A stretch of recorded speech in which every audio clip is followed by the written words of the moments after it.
Assalamualaikum warahmatullahi wabarakatuh. Apa kabar semuanya? Semoga semua dalam keadaan sehat dan tetap semangat belajar meski di rumah aja.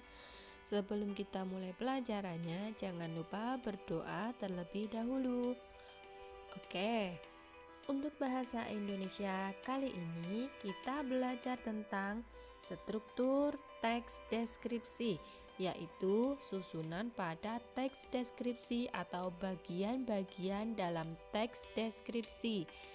Nah, jadi struktur teks deskripsi itu ada 3.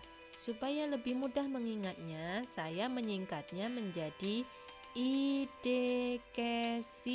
I untuk identifikasi, D untuk deskripsi bagian, KSI untuk kesan atau simpulan. Identifikasi yaitu bagian yang menjelaskan identitas objek. Biasanya gambaran umum mengenai objek ada di bagian identifikasi, mulai dari nama, usia, misal kalau tempat, nama tempatnya apa, lokasinya di mana. Untuk deskripsi bagian yaitu bagian yang berisi perincian objek. Jadi, pada deskripsi bagian ini, kalian nanti bisa menjelaskan objek tersebut secara detail.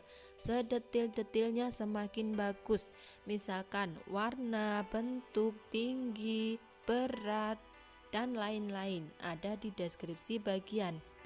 Untuk kesan atau simpulan, yaitu pendapat dari si penulis. Pendapatmu tentang objek tersebut bagaimana?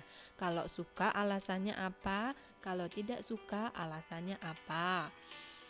Nah, selanjutnya ini adalah contoh teks deskripsi.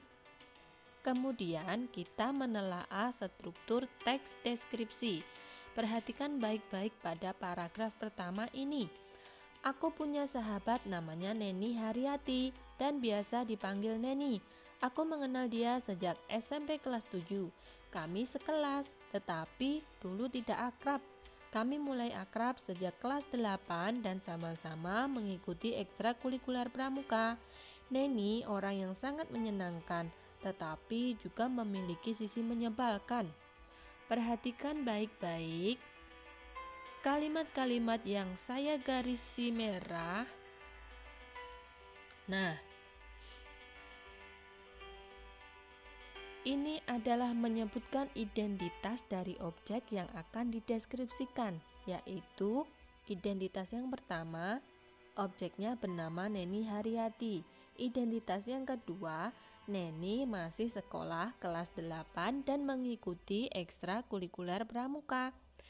Untuk selanjutnya, paragraf selanjutnya, Neni memiliki tubuh tinggi kurus. Kadang aku merasa dia terlalu tinggi dan aku harus mendongak ketika berbicara dengannya. Kulitnya berwarna sawo matang, terlihat sangat eksotis. Yang membuat iri adalah alisnya yang tebal dan bulu matanya yang panjang. Mungkin jika dia memakai sedikit maskara, matanya akan terlihat cantik. Dan yang paling khas adalah bentuk rambutnya yang keriting, sebahu, dan terurai begitu saja, seperti orang yang baru bangun tidur. Nah, ini juga ada kalimat-kalimat yang saya garis bawahi. Perhatikan baik-baik.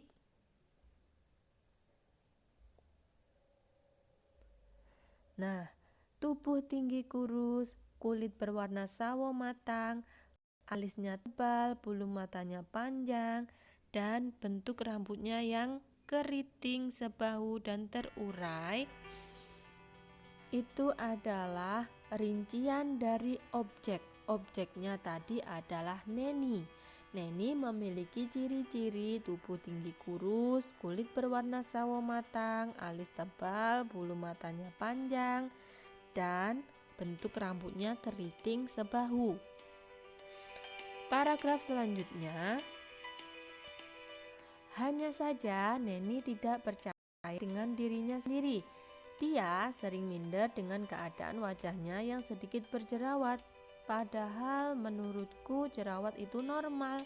Hanya saja Neni terlalu merasa pesimis, sehingga jerawat membuatnya malu dan tidak percaya diri tampil di depan umum.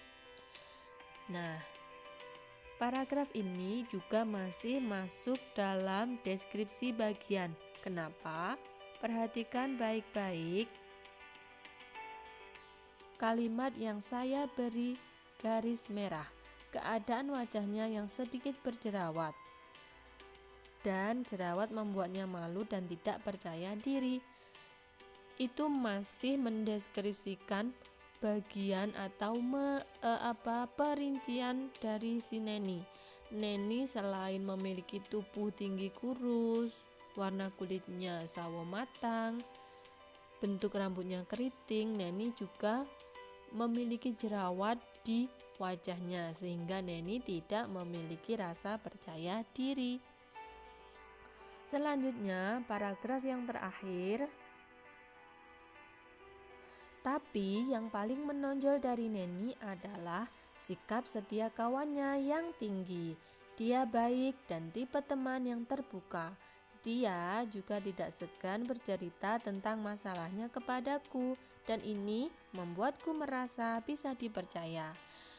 Ini paragraf terakhir adalah bagian kesan atau simpulan. Perhatikan baik-baik kalimat yang saya beri tanda garis merah.